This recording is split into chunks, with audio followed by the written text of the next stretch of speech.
Welcome to PlanStrongerTV. I'm your host, David Holland.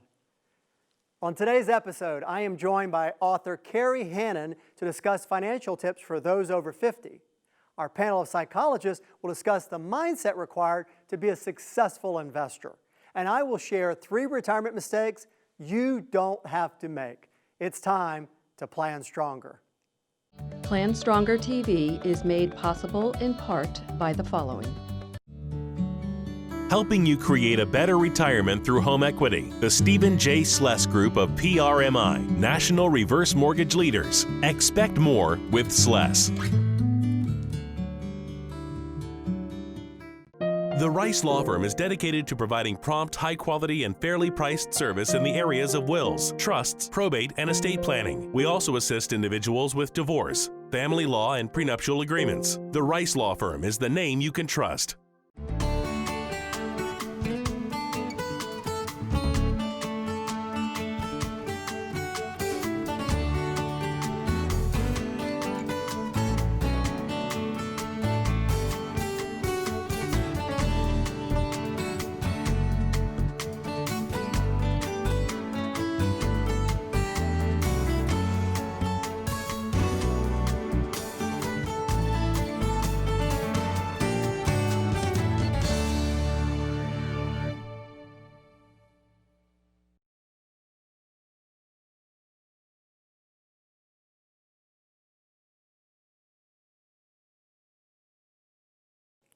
Inadequate diversification can be a big mistake in retirement.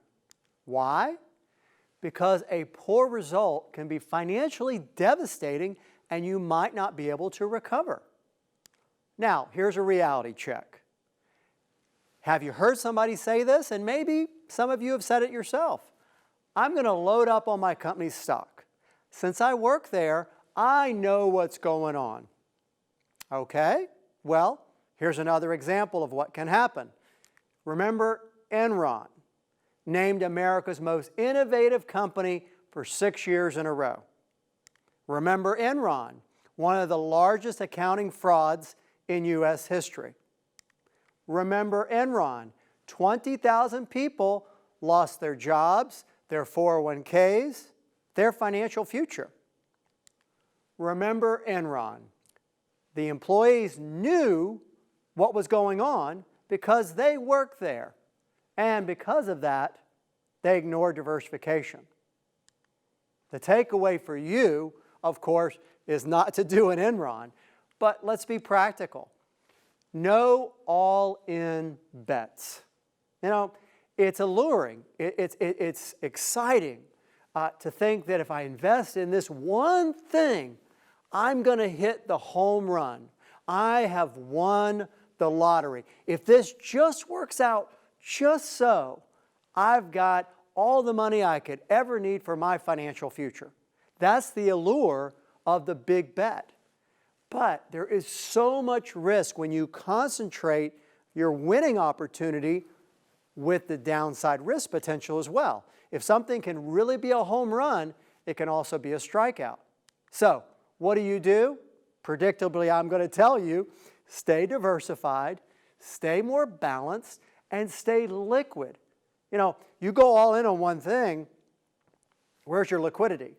What if the stock drops and there's a period of time where it's not worth as much as what you put in? I'm not even talking about losing it. So you got to think about your liquidity and how whatever you're doing fits into an overall plan. It's just not worth it. So consider these thoughts and you'll plan stronger.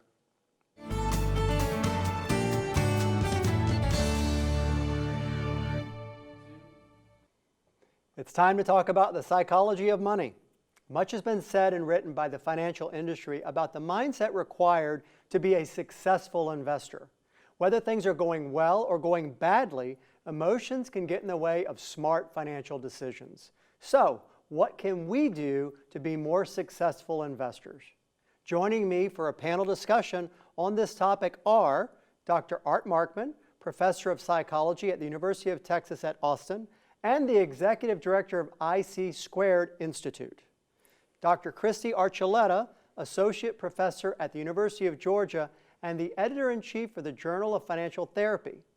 and Dr. Brad Klontz, a certified financial planner practitioner in Boulder, Colorado, and a professor of financial psychology at Creighton University. Welcome, everyone. Good to be here. Hi. All right, so there are a lot of competing ideas about how to be successful investors, how we keep our emotions in check, how we turn the logic on and don't get swayed by all the things happening in front of us. How do we do it? How do we use a good, sound approach? Brad, why don't you start? Yeah, I think it's really important to just recognize that when it comes to investing, we're just hardwired to just screw everything up, like do it absolutely all wrong. And there's plenty of evidence around this. I mean, markets are constantly going up and down and booms and busts, and this is human psychology at play. And one of those key things that we really have to rein in is anytime we're having intense emotion about what's happening. So feeling really excited. And you see this happen when everyone else is making money and people are talking about the markets. You get really excited about it. Dangerous. Also on the downside, when everyone's panicking and having a bunch of fear, it's real easy to want to run with the herd because we have this sort of herd mentality brain. That's where our emotions are. And when we see people moving in a certain direction, there's an intense fear about being left behind. And it leads us to making terrible financial choices. You got to stop saying primitive, because Art over here, man, he gets all excited about primitive brains. No, it's true. And one of the issues that we have is that we are wired to look for patterns in things. And unfortunately, the stock market is really full of a lot of random variation, which we never really tell people. I mean, it would be unfortunate if on the financial news every day, the financial reporters said, well, the market was up 40 points today, largely on random variation. We don't do that. And instead, we try to put a story on each of these things, and that makes people think that there's a reason for every little change in the market, when in fact the trends in the market are much longer term, and those are much harder for us to see. Yeah. And so the things that are driving that emotional response, they are things that are probably really adaptive for us to do on a day-to-day basis, but not such a great thing for us to be doing when we're dealing with market behavior. Yeah.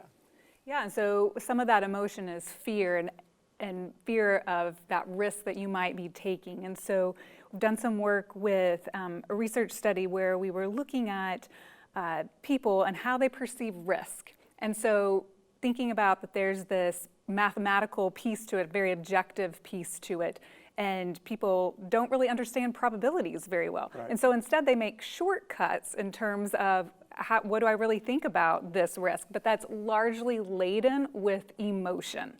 And so then we end up with this really weird bag of how we perceive what risk is and what we're going to actually do with that. So is there a solution, Brad, maybe where we try to be not so thinking we're clever about the solutions and be a little more, I don't know, dare I say, boring about it? Yeah, well, I mean, number one, it helps to really, we could rattle your confidence so that you become really utterly unconfident about what you think you know. That's step number one, is not having utter faith in your competence around this, because we just don't know what's happening next. I also think it's really important if you can put some time between an impulse to make a buy or a sell or whatever and pulling the trigger on that. And a great way to do that is to find somebody to consult with in between your impulse to do it and your desire to pull it off. Often that can be a financial planner, it can be a spouse, anything that sort of allows you to calm down that emotional brain and flip on your prefrontal cortex, which is the thinking brain, and you can't really make good decisions when you're all excited or afraid. We all need a buffer. Absolutely. Yeah. And one of the reasons why I think a lot of these indexed funds have become such a popular investment is in part because they allow people to say, you know what, let me just take a step back and deal with the long-term trend and not actually try to do a bunch of things that would require much more expertise than most of us have. So there's a lot of work on what's sometimes called the Lake Wobegon effect. And Lake Wobegon was it came from Prairie Home Companion, a show that used to be on National Public Radio. And the motto of Lake Wobegon was where the women are strong, the men are good looking, and all the children are above average. And it's that all the children are above average that is the root of this effect. People actually overestimate their ability to do all sorts of things, and investing is no different. And so if you overestimate your ability to pick winners, then you're going to make much worse decisions than you would make if you just let your money ride on the index. So it's not that they can't be beaten, it's just that unless you're a real expert, you're probably not going to be the one to do it. And as you've made the point, not everybody can be above average, right? That's right. Absolutely. And all the studies show too that even the experts lose 80% of the time compared to that index fund, which doesn't require a bunch of thinking and trading. And that overconfidence leads to worse results. And studies have shown, for example, that women are better investors by about 1% because they don't have quite as much confidence in what's happening. So they make less trades and they're more thoughtful about it and always second guessing yourself. And that's a great motto. Like when it comes to your money, when it comes to investing, to always be second guessing your impulses really pays off. Well, you want to opine on that with the 1% advantage? Well, I think that for women, we do in general have less confidence in terms of making money decisions, and it's almost like a cultural thing that has happened that men are supposed to make those decisions and they're supposed to know, and so oftentimes we're supposed to look to them. But women are often the ones who have the most knowledge and make really good financial decisions because we might be a little bit more in control of our impulses and we don't have as high of confidence, just like Brad was saying. Yeah, and I think it's really important to make sure that you don't engage in a version of fear of missing out. So you see somebody who's gotten a great return, and so if you're getting a moderate return at low risk, you think, I'm doing something wrong. You know what? If you still have money in your account at the end of the week, that's actually a pretty good thing. Yeah, it's difficult when you have to look at what other people are doing because, you know, Warren Buffett's got a saying and it goes something like, you don't see who's been swimming naked until the tide goes out. And so you don't know how much risk that person took to generate the returns, and nobody ever is going to volunteer the mistakes or the losses that they made. They only talk at cocktail parties about their successes and their home runs, and let me tell you how smart I am. So anyway, all right, well, thank you all very much. Great contributions. Art, Christy, Brad, thank you. Thank you. An out-of-balance portfolio can be a big retirement mistake. Why? Well, first, it's not hard for a portfolio to get out of whack, if you will. If the stock market's doing very well, the stocks are performing handsomely in the portfolio, or whatever the holdings are, or if it goes down a lot. In both scenarios, that can cause a portfolio to be disrupted and not be balanced across different aspects. Well, why is that? That is because when the market goes up or down, it doesn't do so necessarily uniformly. Not all categories, for example, energy stocks, technology stocks, these different types of categories are not going to necessarily move in lockstep. So whether it's good returns or bad, we may see things kind of get shifted around. And when that happens, risk can go up as that diversification falls apart. So what do you do about that? Well, let me give you an analogy. Okay, here's your reality check. My backyard pool. A few years back, I put a pool in. Okay, it's great. We have a lot of fun with it. But all it takes is a large rain, and I live in Florida, so a large rain, which we get from time to time. I get all this extra water in my pool. Guess what happens? All my chemicals get thrown off. Now, that can create additional problems. I can see growth of algae or cloudiness, the things that might happen as a result of that. So one thing throws off another. Same is true with an investment portfolio. So what's your takeaway? Well, first observe, like I did. Oh, I see some algae growing in my pool. There's a problem. You have to observe first and identify and know that something's changed. Next, test. Well, let me get in here and see what's really going on. Then adjust. The pool chemicals get adjusted. Same with the portfolio. We reallocate, we make sure you've got a proper balance between the different types of investment. Then repeat the process ongoing. Now, you can do it yourself, or you can have somebody help you. In the case of my pool, you probably already know the answer. I don't do that. I don't know how to do it. I don't have any idea, but I'm more than happy to hire the pool guy to keep my pool balanced. Same for you with your investments. If you have the time, the skill, and the passion, you do it. If not, hire somebody to do it for you, and you'll plan stronger.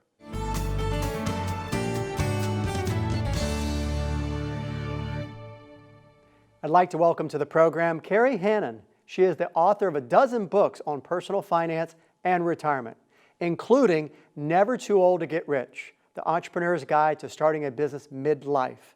Kerry is visiting with us from Washington, D.C. Welcome, Kerry. Hi, David. Great to be here. Glad to have you. So amongst those dozen books, I pulled out a couple things I wanted to talk to you about. And one of them is about American investors. You know, perennially, investors feel nervous about the market. If you go back decades and decades, they're nervous at all these different points. Yep. What can you share from your vantage point to help investors have the proper perspective about investing? Yeah.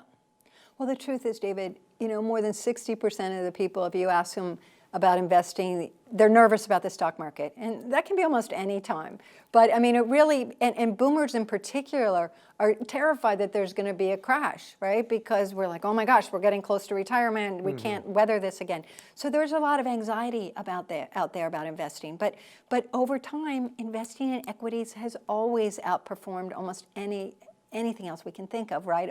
But it's all about your time horizon. A roller coaster is exhilarating, okay? But you've got to know also when to get off the roller coaster, how much of a roller coaster you should be on at different points in life. So what do you say to people about what to do if they are approaching retirement or to position themselves for retirement? What should they be doing now if they're approaching retirement? This is a time in life you really need to be very careful about what you're doing. You definitely need to be in the stock market because you need to have some of that opportunity for growth. But this is the time to start making sure rebalance.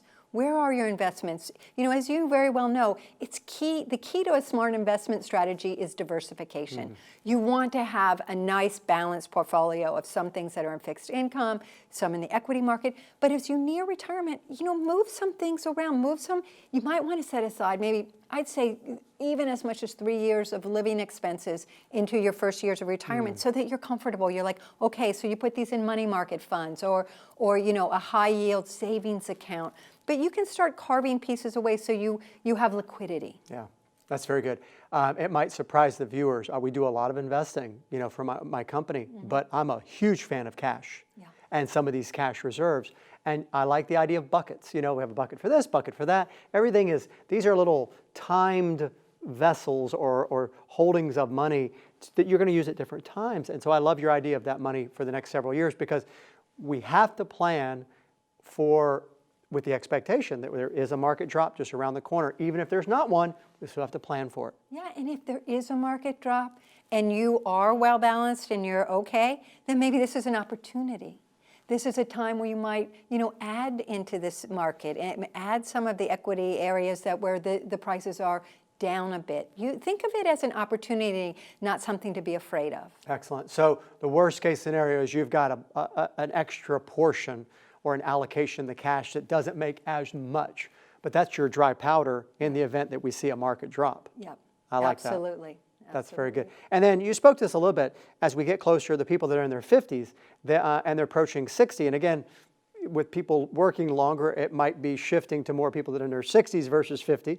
They need to be making some of these adjustments that you just spoke of. Yeah, why be nervous? Yeah. You know, you definitely want to keep some of that growth in your portfolio, but there's so many other ways that you can even this out. And this is when it's really important. Don't try to do it alone. We don't have to do it by ourselves. There's lots of great opportunity out there to work with somebody. You know, I'm a big fan of working with a financial advisor.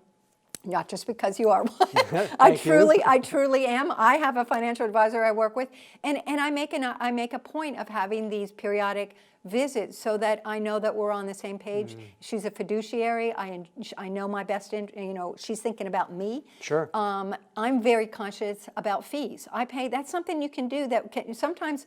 You know, if you can pay attention to fees and stay away from high fees, and this is hard to ask people some of these questions and dig down, but sometimes you lose more in fees than you do in a market drop. Well put. And I don't think anyone should ever be bashful about asking what things cost. What does the advisor charge? What are the fees? How are they paid? And those things can get kind of murky. So if they won't give that to you in writing, candidly, you're in the wrong place. Yeah, I mean, you absolutely need to have, and there are great ways to find a good advisor. You should interview a couple of them. You should, you're interviewing them for the job. It's not the other way around. So Right. you need to be very comfortable. But as we get older, it's very critical that we are actively involved in where our investments are, because you don't want to have that nervousness, that fear of investing, because, we do need our money to last longer than ever before. No other generation has had to worry about this the way we do. And if we want it to last a long time, and you think about your questioning or even interrogating the advisor a little bit, Yeah. They're interviewing for one of the most important jobs in the world. Yes. Our health, our wealth, our faith, our family, these are the top things for everyone, right? Yeah. And they're interviewing for one of the most important jobs. So you can be personal, you can ask questions, and if you don't, shame on you. Yeah. Because they are asking for this awesome responsibility to guide you over the rest of your life financially, and they are going to be your advocate, or should be. So you need to know what they're doing, right? Right, and you need to use this time, if you're feeling this anxiety, take the time to learn, understand what the investments are all about, what you are invested in, and why it's important. And there's so much information out there today that you can get started. So when you ramp up your knowledge, it takes away that intimidation of it. Yeah. I think it's really important to do that, and having a balanced approach to investing is going to save you a lot of anxiety over time, and working with someone you trust. Those are sort of the three components. And don't feel like you can't bring a friend. You say take the time to learn. Also take the time to bring a friend and if you're not sure, get some perspective. Interview multiple advisors. One of the favorite things I like is when somebody comes in to meet with me and my firm, and they have taken the time to interview some other advisors. I actually like that. Yeah. Because that's given them a benchmark that they wouldn't have. If we do a good job and we hold ourselves out to do a good job, well, if they've interviewed other people, I kind of feel like that's going to make it even more clear that we're a good choice. Exactly. So the And- advisor should embrace that. And David, it's also about, it's not just about your money. It's holistic planning, and particularly women are interested in that. We want somebody to look at our whole financial life. Sure. Philanthropic interests, legacy to our kids, what our dreams are. We want to have a second home maybe, or we want to start a business, or whatever it is. But it's not just our investment piece of it. It's the whole thing when you're working with an advisor. So you want somebody who gets you. I think that's very, very important to have that relationship. I had an opportunity to work. My husband wanted me to work with his advisor. The man didn't look me in the eyes and didn't respect the fact that I actually did know something about investing. So I said, you know what? He's not That's getting it. a dime of my money. Understandable. Well, very good. Well, heed the advice, viewers, and get rich. All right. Thank you, Kerry. It's been Thank great. you. Thank you. No tax strategy can be a big retirement mistake. Why? Well, income peaks and valleys are very tax inefficient. Having a lot of taxable income one year and not very much the next is not a good idea from an overall tax planning standpoint. When you have a higher income, you'll pay more in tax, but you are paying more tax at a higher rate versus having a more level or smoother income amount. So you're still going to pay tax when you have over a certain amount of income each year, but when you have a big amount in one year, it creates extra taxation beyond the fact that you have more income.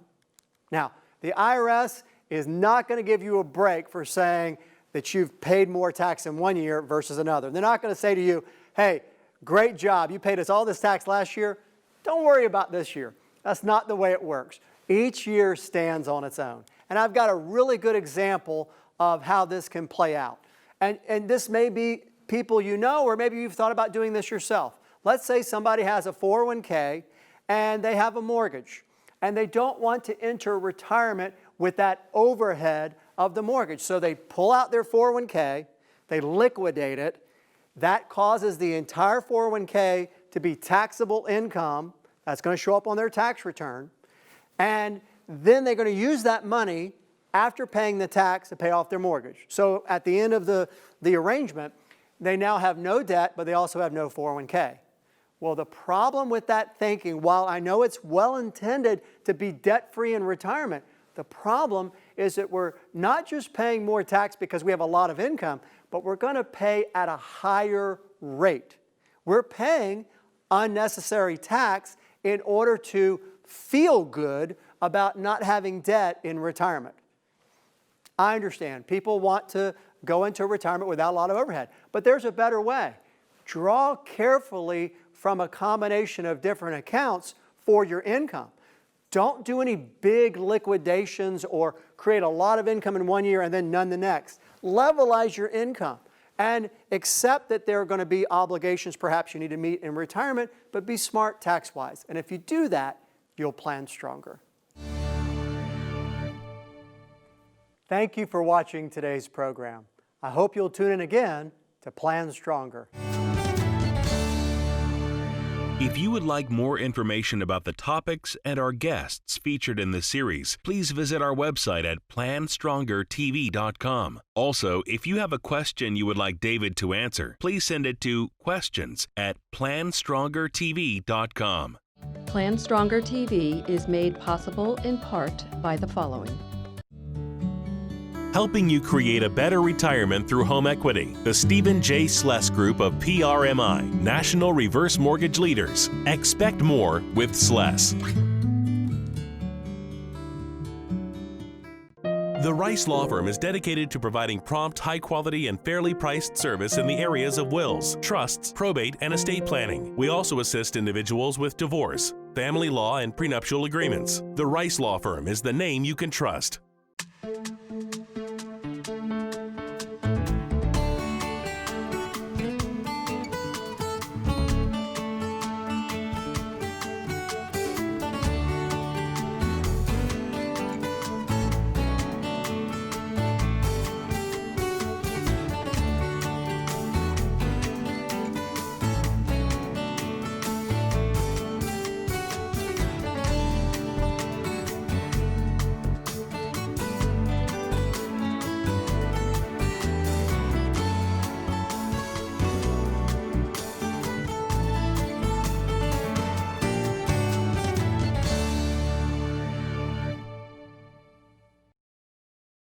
To order the free Plan Stronger newsletter and get the latest updates on the show, go to www.planstrongertv.com/subscribe.